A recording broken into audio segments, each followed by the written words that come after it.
Merci à vous, Madame la vice-présidente, Monsieur le directeur de l'ONICEF, Madame l'inspectrice d'académie, Monsieur le président de la COP, Mesdames et Messieurs les directeurs de CIO et conseillers d'orientation psychologues, Mesdames, Messieurs, vous ouvrez aujourd'hui à Strasbourg vos 63e journées nationales d'études, ici, dans cette capitale européenne, et en ma qualité de recteur de l'Académie de Strasbourg, je souhaite à tous la bienvenue au nom de Madame la ministre de l'Éducation nationale et évidemment en mon nom propre. Je tiens à vous encourager personnellement dans cette réflexion annuelle qui réunit les conseillers et directeurs des CIO de la France entière, mais aussi des représentants des structures françaises et allemandes engagés dans l'accompagnement de l'orientation et l'insertion professionnelle. Vos journées nationales sont un moment d'analyse fort et particulièrement stimulant, spécialement cette session qui propose comme thématique temporalité, rythme et contretemps de l'orientation, approche ambitieuse qui ne manquera pas, à l'aide des apports scientifiques, de susciter réflexion, confrontation et propositions. Votre action relève de la ministre de l'Enseignement, de l'Éducation nationale, de l'Enseignement supérieur et de la Recherche. C'est la raison première pour laquelle il importe de situer votre mission dans les objectifs que s'est fixé la Nation et plus particulièrement dans le cadre législatif récent qui ouvre, vous le savez, de nouvelles perspectives. 3 lois sont les références de la mission qui est la vôtre. La loi du 8 juillet 2013, loi d'orientation et de programmation pour la refondation de l'école de la République, la loi du 22 juillet 2013 sur l'enseignement supérieur et la recherche, la loi, enfin, du 5 mars 2014 relative à la formation professionnelle, l'emploi et la démocratie sociale.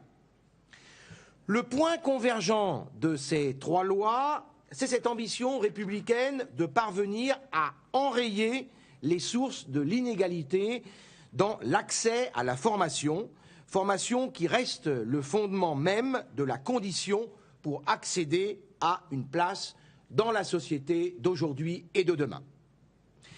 La refondation de l'école entend en effet permettre une orientation réussie pour chaque élève, en structurant les étapes du parcours scolaire de l'élève vers son avenir professionnel et en mobilisant les acteurs et les partenaires du système éducatif autour de cette priorité nationale. La feuille de route qui en résulte, adoptée par les représentants de l'État, des employeurs, des organisations syndicales et des collectivités territoriales avec lesquelles dans cette région nous avons une coopération toute particulière, dresse pour 2014-2015 une mobilisation pour l'emploi des jeunes ainsi qu'un plan de relance de l'apprentissage. Mobilisation car la réaffirmation de la priorité donnée à la jeunesse, concrétisée par une enveloppe budgétaire conséquente, notamment en termes de postes, et malgré une conjoncture contrainte, se traduit en outre par un ensemble d'engagements. En amont de l'emploi, l'orientation est un enjeu considérable pour la nation et pour l'illustrer, je reprends simplement l'introduction de la circulaire ministérielle de préparation de la rentrée du 20 mai 2014. L'avenir d'un pays appartient à sa jeunesse. Les acteurs de l'éducation nationale ont la responsabilité d'instruire et d'éduquer chaque élève pour lui permettre de trouver sa place dans la société de demain. Un impératif doit les guider aujourd'hui, combattre les inégalités sociales et territoriales à l'œuvre au sein du système éducatif pour favoriser la réussite de chaque enfant et de chaque jeune. Alors quel constat? Commençons par cela. Les conclusions de l'enquête PISA, parue en décembre 2013, ont rappelé qu'en France, les écarts de performance entre les élèves se sont creusés et que la corrélation entre le milieu socio-économique et la performance scolaire est particulièrement marquée. Plus précisément, différentes observations confirment cette situation, observations faites par le ministère lui-même. Que sont devenus les élèves entrant en CP en 1997, 15 ans plus tard? 93% des enfants de cadres sont entrés dans l'enseignement supérieur, 59% des enfants d'ouvriers. Autre référence, que sont devenus les élèves entrant en 6e en 1995?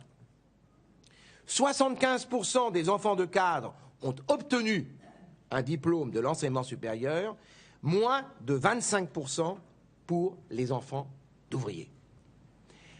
Et sans vouloir être trop long, je terminais hier le début de la lecture d'un rapport de la fondation Bertelsmann, une fondation allemande, sur les inégalités dans les sociétés européennes.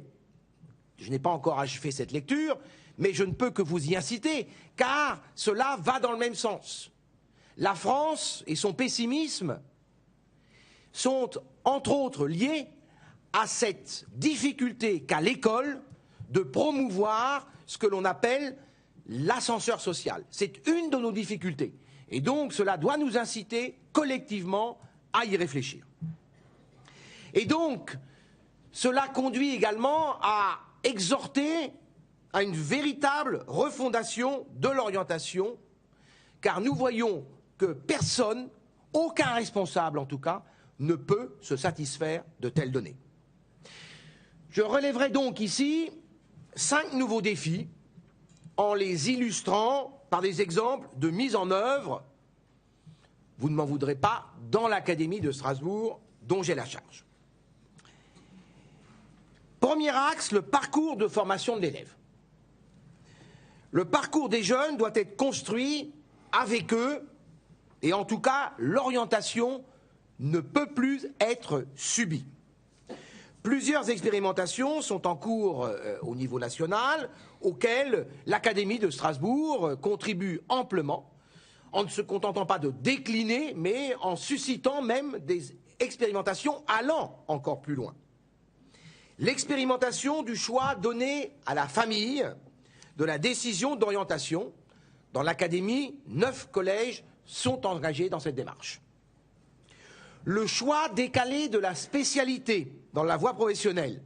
Dans l'Académie, 7 lycées professionnels s'y sont engagés.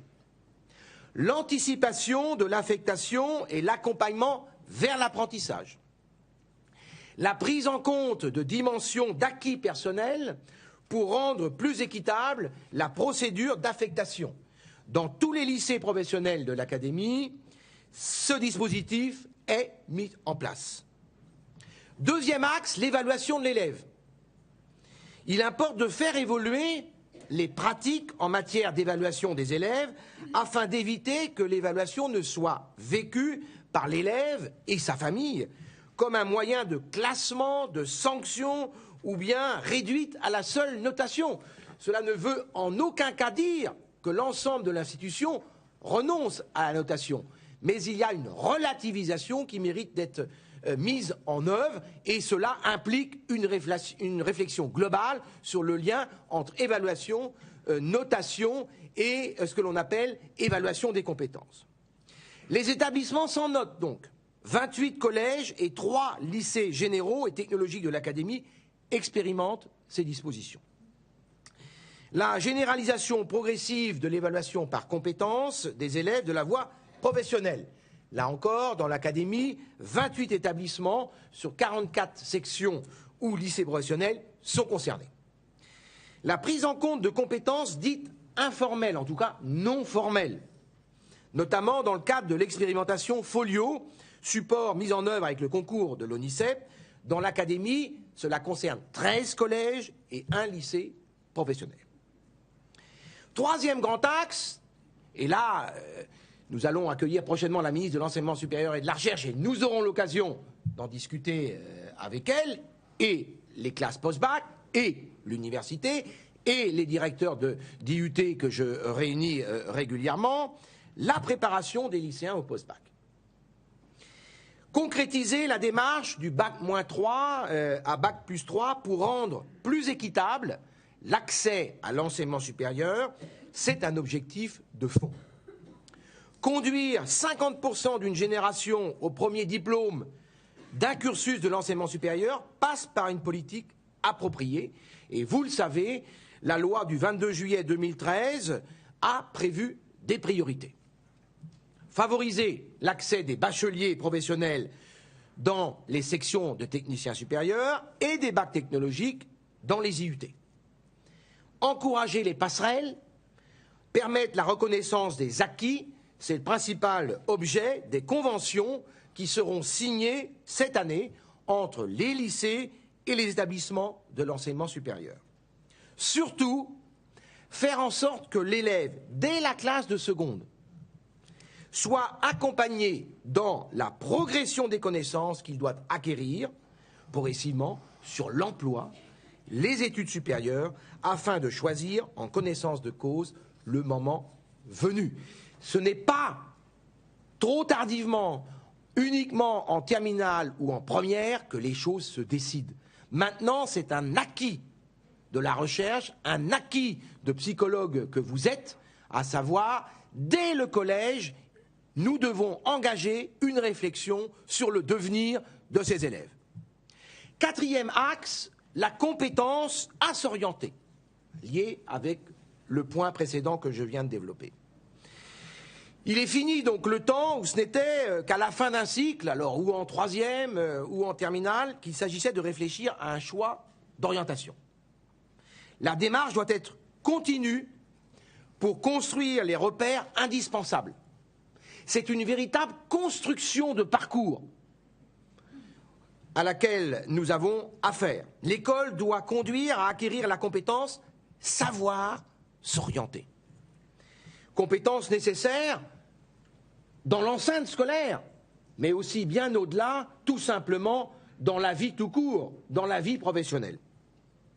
C'est le rôle du parcours d'information, d'orientation et de découverte du monde économique et professionnel. Cinquième axe, la persévérance scolaire et la prévention contre le décrochage scolaire, ce dont nous avons fait aussi dans l'académie une priorité.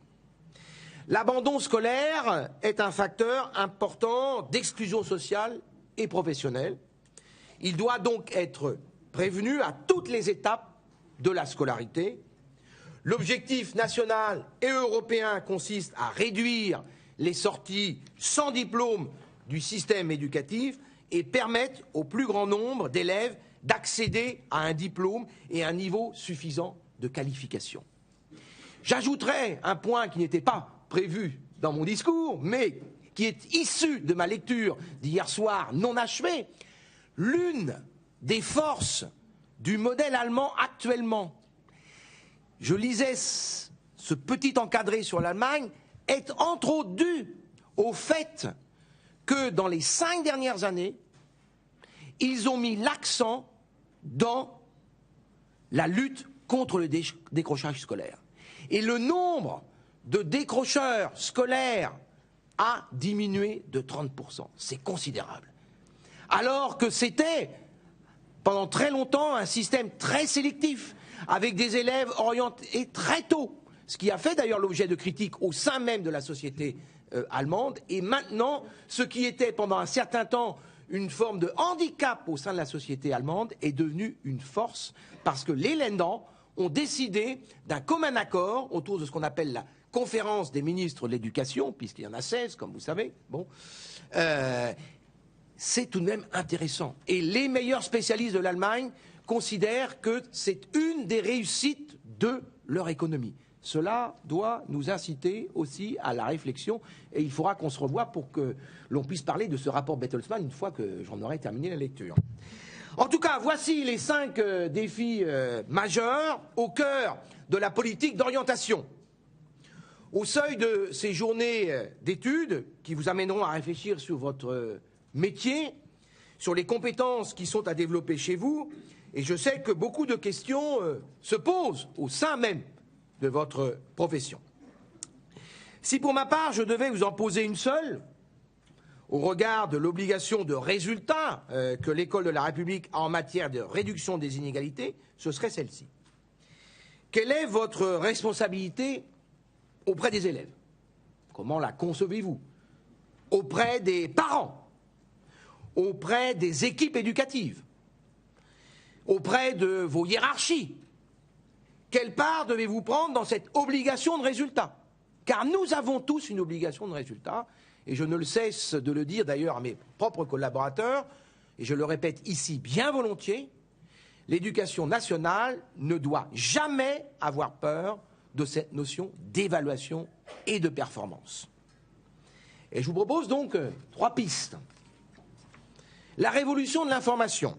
Nous ne sommes plus devant une évolution des supports et des canaux de l'information, nous sommes bien entrés dans une révolution, en ce sens que la technologie, vous le savez, modifie radicalement l'appréhension des savoirs chez l'usager, en particulier chez les jeunes.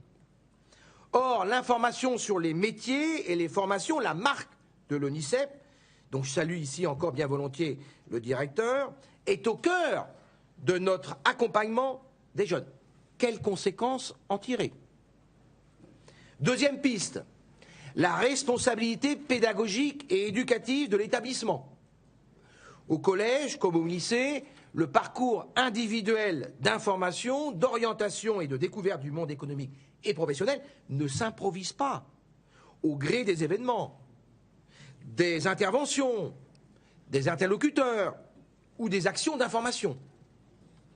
L'élaboration d'un parcours dans un établissement exige une véritable ingénierie pédagogique qui touche à la fois la progression pédagogique, l'évaluation des élèves, le concours des partenaires. C'est une tâche complexe. Qui, sinon le conseiller d'orientation psychologue, peut en être l'expert? Dans le respect du rôle du chef d'établissement, et j'y tiens particulièrement, car ce sont des maillons du système, dans le respect des missions des enseignants, bien évidemment, et j'allais presque vous dire, devenez les ingénieurs de l'orientation dans les établissements. Troisième piste, le partenariat dans le cadre du service public régional d'orientation. La loi du 5 mars 2014 précise et clarifie les compétences de l'État et celles de la région. Cette distinction n'est pas l'établissement d'une frontière entre la collectivité territoriale et les services de l'État, ce n'est pas une séparation des acteurs de l'État et des autres partenaires de l'orientation.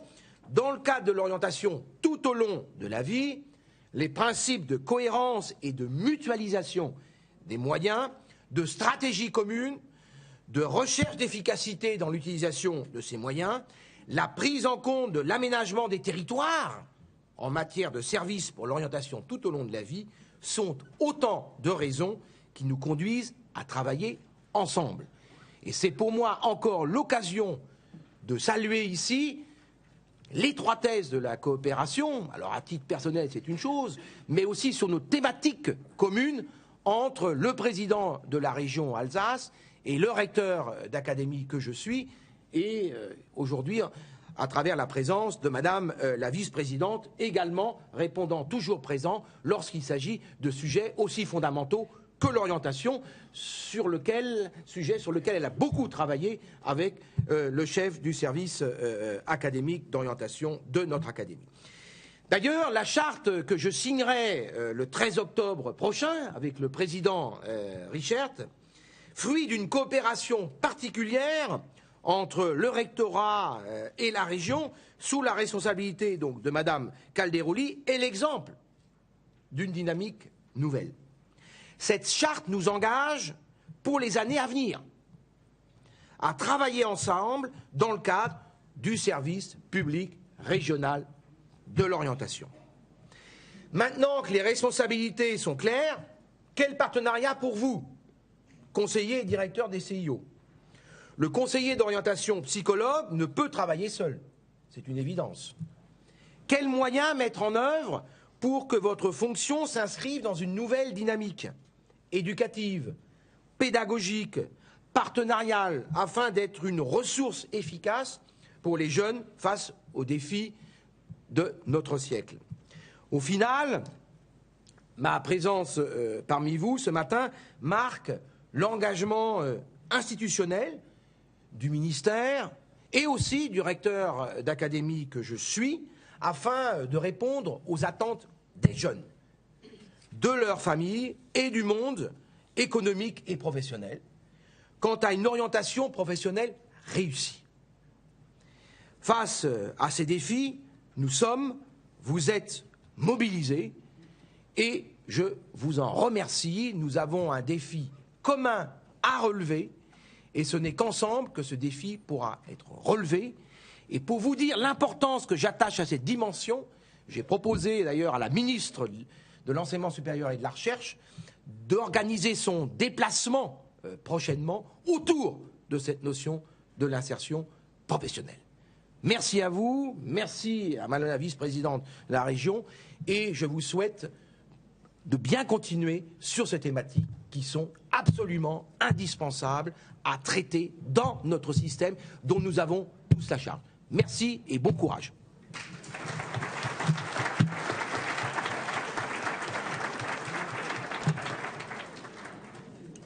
Merci, Monsieur le Recteur.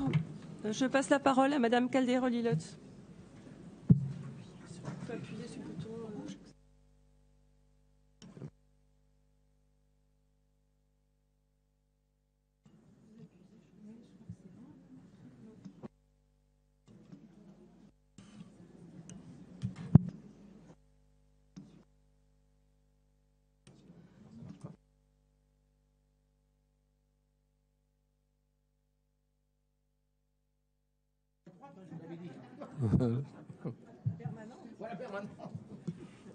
Oui, ça marche mieux. Monsieur le recteur, monsieur le président de l'association des COP de France, madame la commissaire, mesdames et messieurs les conseillers d'orientation, mesdames et messieurs, je suis particulièrement heureuse d'être associée à l'ouverture du 63e congrès de la COP qui a lieu cette année dans ce lieu symbolique qui est le Conseil de l'Europe.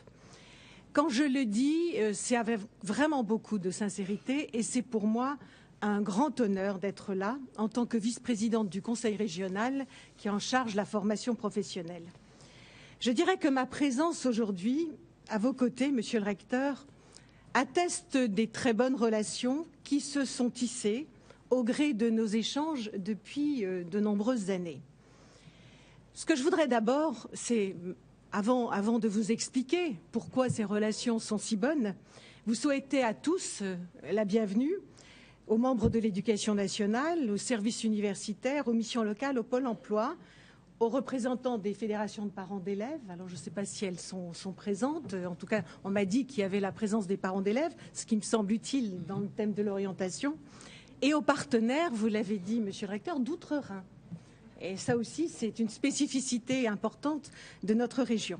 Alors, vous dire en quelques mots, parce que je représente la collectivité régionale, que la région Alsace est une petite région. Elle a aujourd'hui 1,9 million d'habitants. Elle a été très longtemps une région extrêmement riche, que l'on citait en exemple, avec un taux de chômage faible, mais aujourd'hui, elle se rapproche de plus en plus du taux de chômage national. Nous avons un taux de chômage de 9%. Avec, et bon, ça c'est un grand problème national, un taux de demandeurs d'emploi jeunes extrêmement important. Nous en avons 15 700 jeunes et ça nous occupe quotidiennement et énormément. Et c'est pour nous une grande inquiétude. Et puis aujourd'hui, vous le savez, c'est la grande réflexion que nous avons sur une fusion, parce que je pense qu'il y a des Lorrains et des Champenois qui sont dans la salle. La grande réflexion, est-ce que nous allons vers une grande région? Nous souhaitons rester avec notre région, l'Alsace, avec ses spécificités.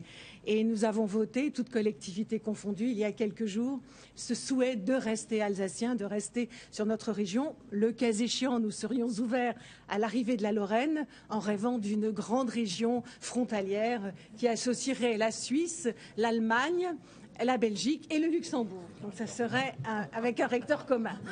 À définir. Voilà ce que je voulais vous dire à titre introductif, parce que c'est de l'actualité récente et très chaude, mais aujourd'hui, ça n'est pas notre propos. Alors ce que je voudrais quand même dire, c'est qu'en 2013, le Conseil régional a consacré 46% de son budget à l'éducation et à la formation. Donc c'est pourquoi les échanges entre le recteur et la collectivité sont permanents.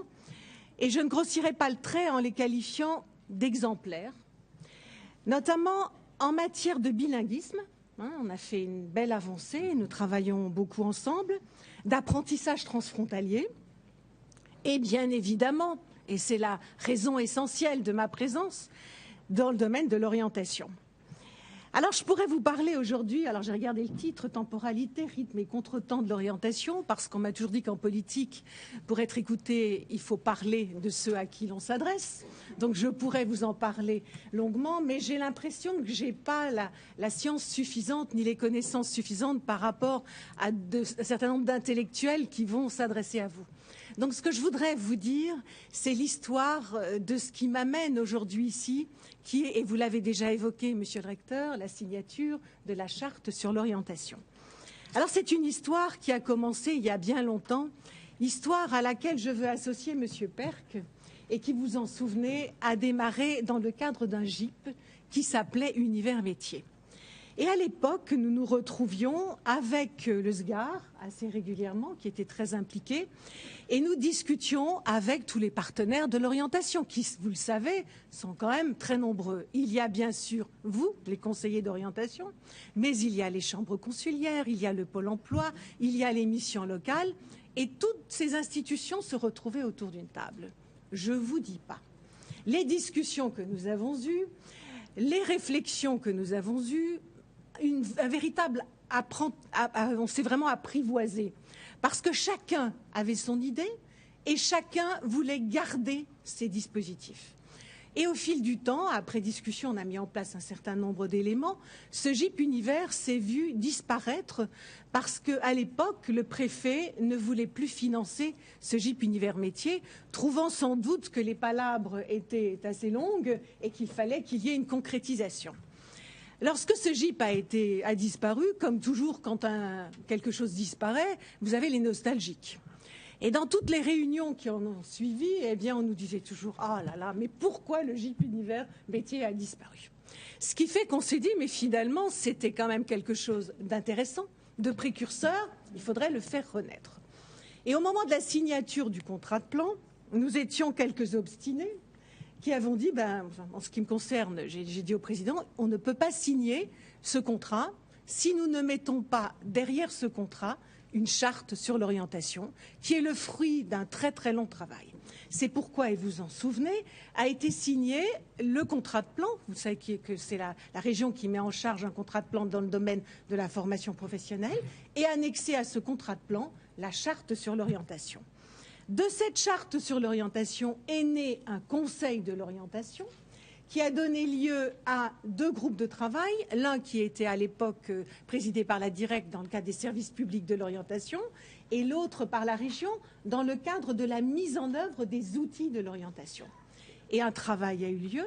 Et aujourd'hui, eh bien, je vous en parlerai dans quelques instants, un certain nombre de dispositifs sont nés d'un travail commun qui vont servir aux uns et aux autres, et surtout à nos jeunes, dans le domaine de l'orientation. J'en arrive donc à ce qui va se passer, et vous l'avez déjà évoqué. Le 13 octobre prochain sera signée la charte de l'orientation, qui est prête, alors que la loi est de mars 2014, tout simplement parce que le travail est là et que le travail a été mené depuis de nombreuses années en partenariat et en parfaite harmonie avec État, rectorat et région. Alors cette nouvelle charte, qu'est-elle et que prévoit-elle? Elle prévoit une meilleure gouvernance, elle prévoit un programme cohérent sur des objectifs à atteindre dans les prochaines années et elle met également en place un conseil d'orientation qui doit mettre bien évidemment en place une stratégie dans le domaine de l'orientation. Et dans la corbeille de la mariée, il y a déjà un certain nombre de dispositifs qui seront présentés le 13 octobre. Le portail régional de l'orientation, qui fédère un maximum d'informations existantes, ressources, adresses, liens, actualités. Un certain nombre de dispositifs qui s'appellent les métiers à la une. Vous avez parlé du secteur économique. Ce qui est important, c'est faire connaître les métiers. On sait bien que ces métiers sont méconnus. Donc, on a demandé aux branches professionnelles, à chacune, de nous indiquer 2 métiers portées et porteurs qui seront mis sur ce site. Également un dispositif auquel je suis extrêmement attachée qui s'appelle 1000 professionnels s'engagent pour l'orientation.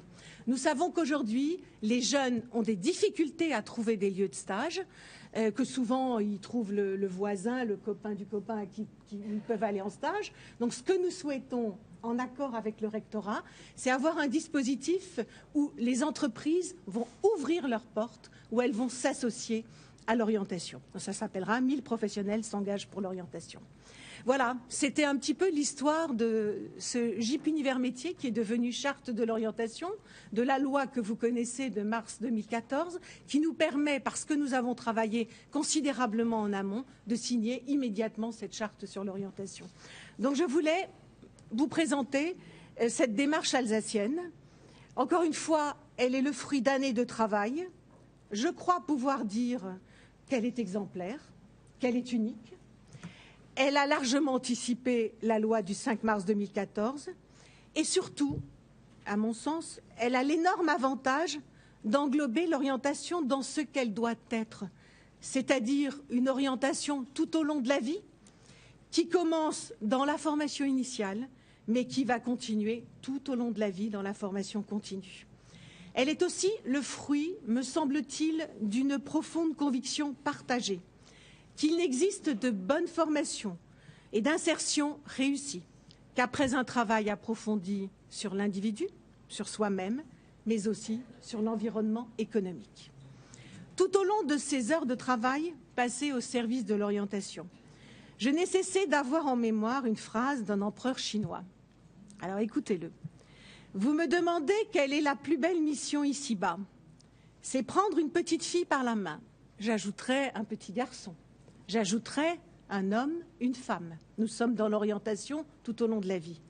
Lui montrer le chemin et la regarder partir en chantant. C'est tout le sens de votre mission. C'est le sens de la mission, mais je veux m'y associer. Je veux y associer la collectivité régionale parce qu'elle peut apporter à la fois à la formation initiale et à la formation continue. Je tenais aussi à vous féliciter, à vous encourager dans cette mission, vous souhaiter de belles journées de travail et de dire aussi, à titre de conclusion, que vous êtes incontestablement le socle de l'avenir de notre jeunesse et encore une fois, m'y associer et dire qu'ensemble, nous pourrons agir en faveur de cette jeunesse. Je vous remercie.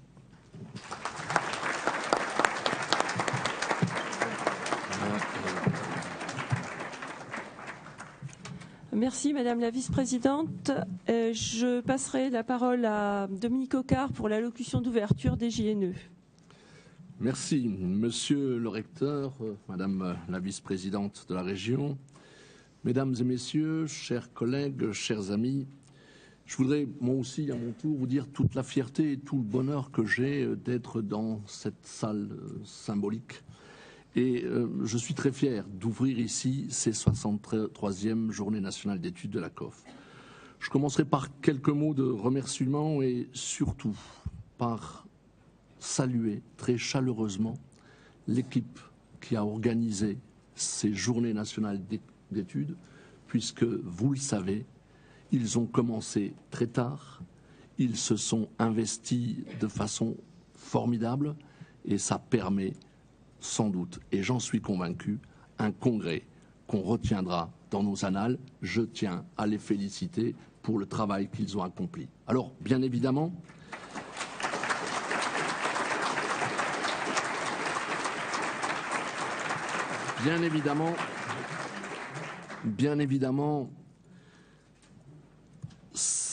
cette mobilisation, cet effort, cet engagement a été rendu possible par un certain nombre de partenariats que je souhaitais citer très rapidement. Je pense à la contribution efficace des services académiques d'information et d'orientation. Je pense effectivement à tout ce que vous avez fait, Monsieur Perc, pour permettre la réalisation de ces journées. Je pense aussi à ce que la région a pu apporter. Je pense à ce que l'Université de Strasbourg a apporté au Canopé où nous étions hier. Je pense au soutien du Conseil général du Haut-Rhin, et puis à la ville de Strasbourg. Et merci, monsieur le recteur, d'avoir introduit ces journées et d'avoir permis que les services dont vous avez la responsabilité nous permettent cette association et cette journée. Et ces journées. Permettez-moi aussi de saluer dans cette salle la présence du directeur de l'ONICEP, que je salue ici, puisqu'effectivement, vous savez, le partenariat historique que la COF a avec l'ONICEP, et je suis vraiment très heureux de votre participation à ces 63e Journées nationales d'études.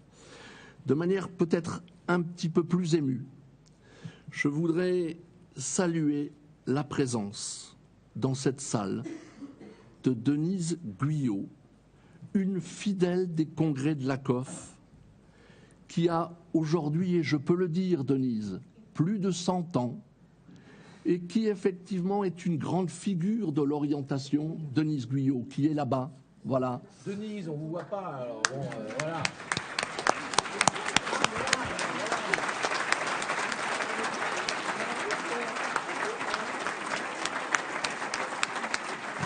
Voilà. Et qui a été, vous vous en doutez bien, le grand témoin de l'histoire d'un métier qui s'est fait avec la psychologie. Elle a côtoyé Henri Piron, elle nous racontera ça demain dans un atelier qui sera animé par le président du GREO, que je salue aussi, qui est quelque part dans la salle. Le GREO, c'est le groupe de recherche sur l'évolution de l'orientation. Et donc, effectivement, il anime un atelier autour de quelques grandes figures de l'orientation. Et vous savez, ne me taxez pas de passéiste. Je pense que nous sommes dans une période où le recours à l'histoire est peut-être parfois la seule façon de redonner du sens à nos actes. Et de ce point de vue-là, je pense à Henri Lefebvre, qui a été à Strasbourg et qui a inventé une méthode qu'on appelait la méthode régressive-progressive. Pour dire quoi? Pour dire que l'histoire, ce n'est pas l'immersion dans le passé pour rester dans le passé. C'est l'immersion dans le passé pour mieux éclairer le présent et l'avenir, dont on sait aujourd'hui qu'il est quand même relativement opaque à plein de points de vue. Et donc l'histoire, ça a son importance, et je suis là très heureux qu'effectivement ces 63e Journées nationales d'études puissent aussi, sous le régime du temps, être placées du point de vue de l'histoire. Il m'arrive souvent, vous savez, mais c'est sans doute un effet de l'âge, parce que j'ai aussi un certain âge. Je suis encore jeune, Denise, mais bon, j'ai un certain âge, de me demander ce qu'il pourrait bien arriver à l'orientation, cette grande dame, cette grande institution, si elle rompait avec les notions, les valeurs qui l'ont habitée, si elle rompait avec la psychologie qui l'a fondée, et surtout, si on ne pouvait plus retrouver dans l'histoire les questions qui nous ont travaillés et surtout qui nous ont mobilisés et qui ont fait ce que nous sommes aujourd'hui. Je reste persuadé que dans notre époque, en mal de repère, dans une époque où la transmission s'est grippée quelque peu, cette référence prospective à l'histoire, elle est vitale, elle est fondamentale.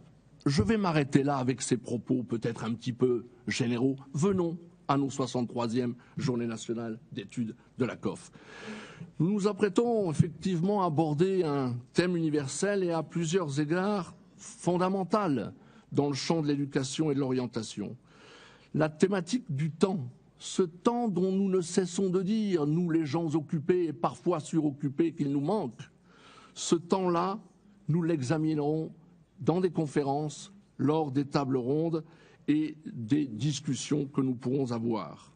Et bien évidemment, je ne défricherai pas ici les contenus qui seront discutés et qui seront proposés lors de ces 3 jours. En revanche, je voudrais, dans cette courte allocution, vous faire partager quelques réflexions. Je le ferai à partir d'une série de remarques très courtes, que je ne développerai pas, mais qui nous donneront sans doute quelques repères.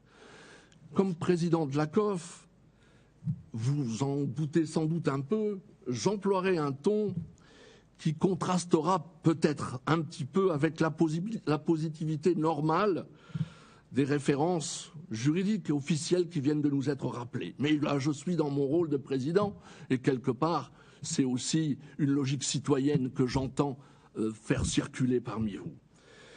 Je crois que les praticiens de l'orientation que nous sommes, les psychologues en charge des questions d'orientation, sont assignés aujourd'hui à la lucidité, mais ne nous y trompons pas, à cette lucidité qui ne doit pas être la matrice du pessimisme. J'ai bien entendu ce que vous disiez, on est effectivement sans doute marqué par un certain pessimisme. Ce n'est pas ce que je dis.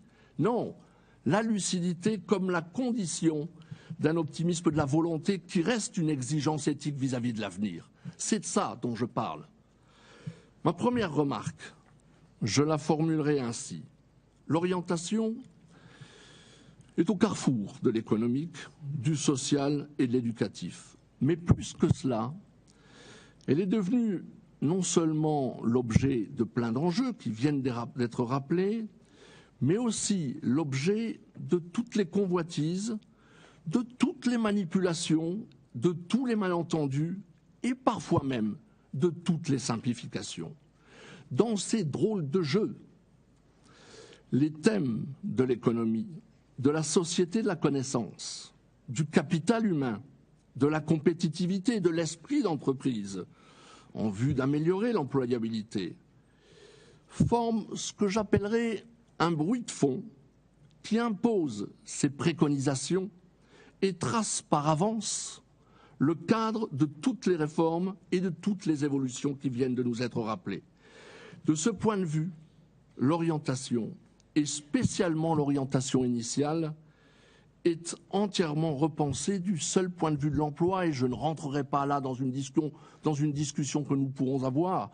Je pense que l'orientation initiale, pour autant qu'elle a à se soucier de l'emploi et de l'insertion, ne doit pas être traitée comme pourrait l'être une orientation professionnelle qui concerne des gens qui ne sont pas dans la même situation que les adolescents avec lesquels nous travaillons essentiellement. La conséquence de ce que je viens de vous dire, elle est simple, c'est que les acteurs économiques voudraient dire, en le disant carrément ou en le disant peut-être moins nettement, voudraient dire leur prétention à aboutir d'une certaine façon à une gestion bien ordonnée de l'orientation où les individus seraient préparés le plus tôt possible à aller d'eux-mêmes là où l'économie, pour un temps, les attend. C'est ça l'autonomie. Fais ce que je te dis de faire. Et surtout, pense que tu es libre de faire ce que j'ai voulu que tu fasses. Oh, je ne vous renvoie pas à la Boétie, ni à la servitude volontaire, mais quand même, on est aussi dans ces fonctionnements-là. Alors, dans cette optique, vous imaginez assez facilement ce que pourrait devenir l'orientation et le rôle qu'on serait tenté de faire jouer aux professionnels de l'orientation. Un rôle de courtage, un rôle d'informateur qui serait offert par le conseiller pour aider ses clients à identifier les offres qui correspondent à leurs supposés besoins. D'où cette abondance de recommandations essentiellement instrumentales, avec notamment un recours intensif au numérique et aux nouvelles technologies. Entendez-moi bien, il n'est pas question de diaboliser les nouvelles technologies ni le numérique. Regardez, je l'utilise, cette plaquette. Elle est indispensable, j'en suis en permanence tributaire. On ne diabolise pas ça. Simplement, on fait le constat qu'effectivement, tout semblerait se passer du côté des nouvelles technologies. Et là, ça pose quand même un certain nombre de problèmes.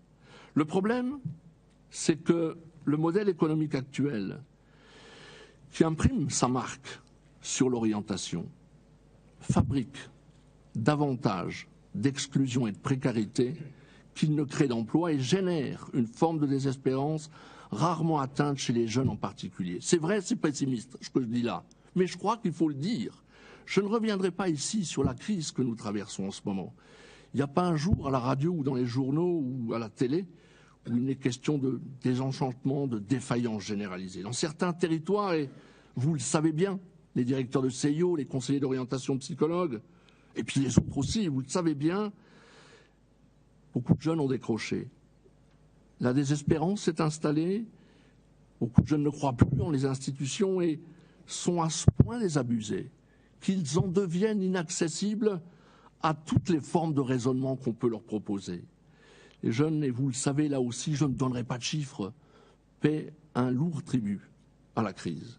Je ne dirai rien sur la crise écologique et sur la responsabilité d'un modèle économique et productiviste qui continue indéfiniment à croire à un monde infini où effectivement on pourrait comme ça, sans retour,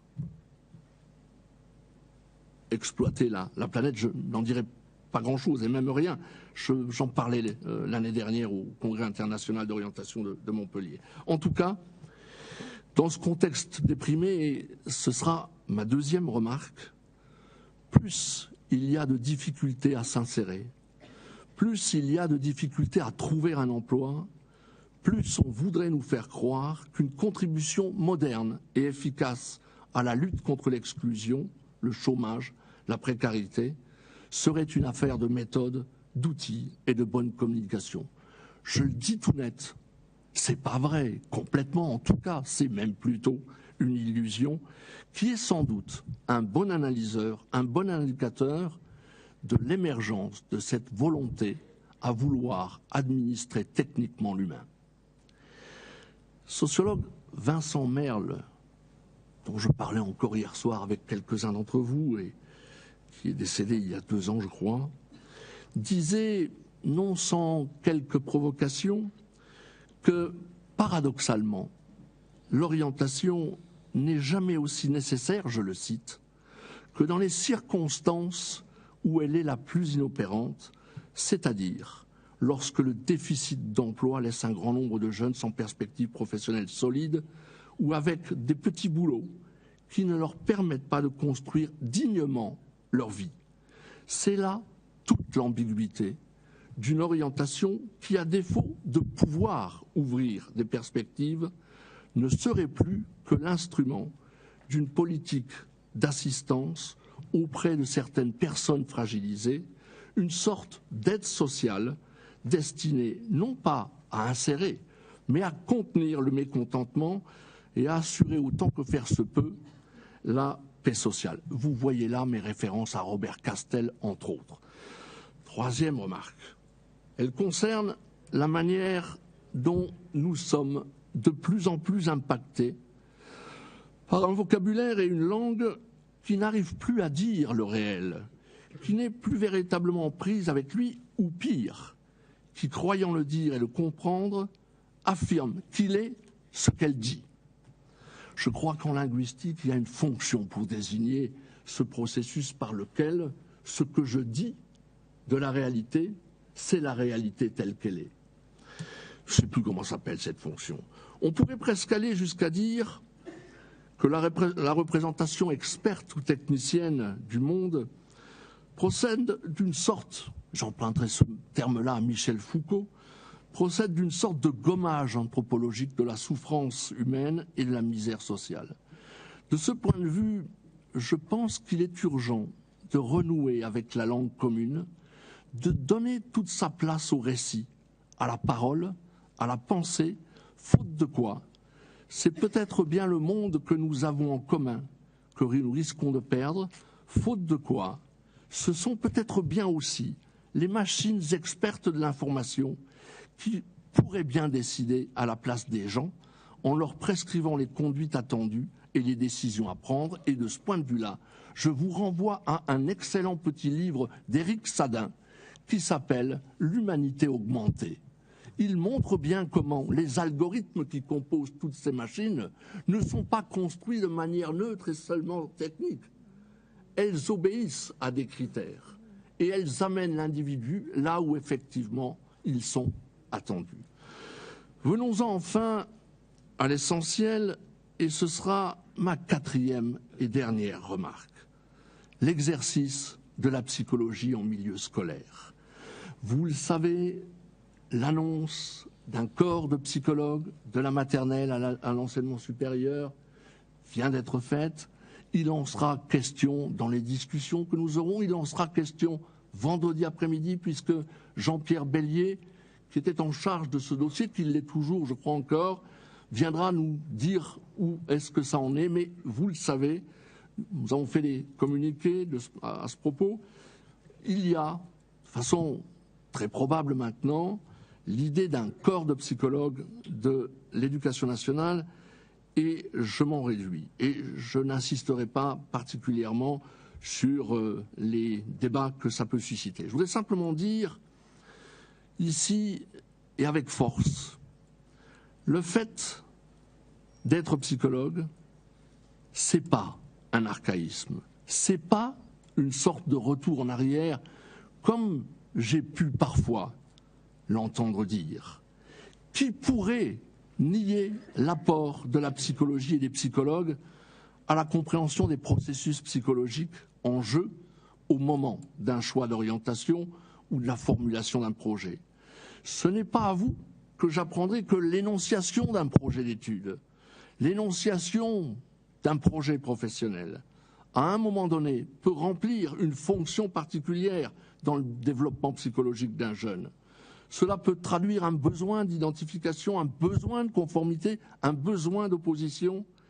Et ce que vous savez bien, c'est que la construction d'un projet de formation ou d'un projet professionnel ne peut pas être envisagée à l'écart des transformations qui affectent la personnalité et particulièrement à l'adolescence.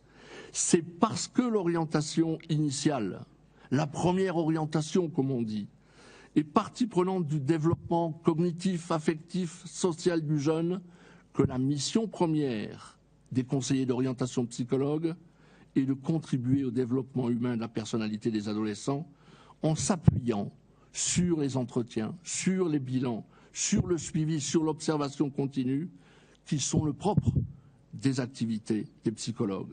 Tout cela pour dire avec force que la psychologie à l'école n'est pas un enjeu optionnel ou mutualisable en vertu d'un principe que nous serions tous un peu psychologues et que nous pourrions tous un peu partager nos actions au nom d'une psychologie que nous posséderions tous. Non, nous sommes des psychologues, c'est un métier, c'est une responsabilité qui incombe à des psychologues dûment formés pour ce faire. La prise en compte du développement du sujet, la recherche des conditions de son épanouissement, de son bien-être, c'est un métier, je viens de le dire, c'est un enjeu conditionnel, un enjeu qui conditionne tous les autres et particulièrement les enjeux de réussite, d'ambition auxquels nous sommes tous attachés ici. Pour peu que l'on s'accorde à dire que l'orientation recouvre cette condition, et j'ajouterai aussi l'effort fait pour penser son avenir, on devrait pouvoir envisager ce que j'appellerais avec d'autres une orientation prévenante, fondée sur la reconnaissance, le respect et d'une certaine façon la liberté de l'individu. En venant ici, j'ai pu voir un poème d'Éluard sur la liberté que vous connaissez bien. Sur mes cahiers d'écolier, sur mon pupitre et les arbres, sur le sable, sur la neige, j'écris ton nom, liberté. Cette liberté, cette ode à la liberté, il l'a écrit en 1942. Et ça a été un acte de résistance par lequel il a voulu se libérer avec d'autres du joug du nazisme de l'époque. Ce que je voudrais dire, c'est qu'effectivement, il est parfois utile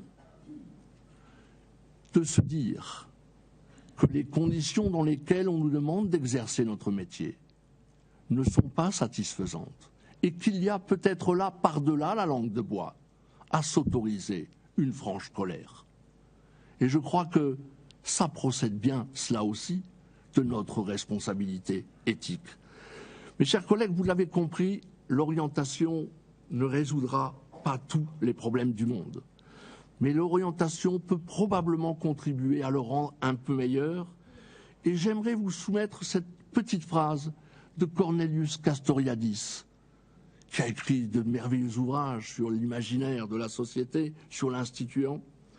Je voudrais vous soumettre cette petite phrase de Cornelius Castoriadis qui disait ceci, et ce sera mon dernier mot: ce n'est pas ce qui est, mais ce qui pourrait et devrait être qui a besoin de nous. Je vous remercie et vous souhaite à toutes et à tous d'excellentes journées nationales d'études et déclare ouvert cette 63e journée nationale d'études de la COF. Merci beaucoup.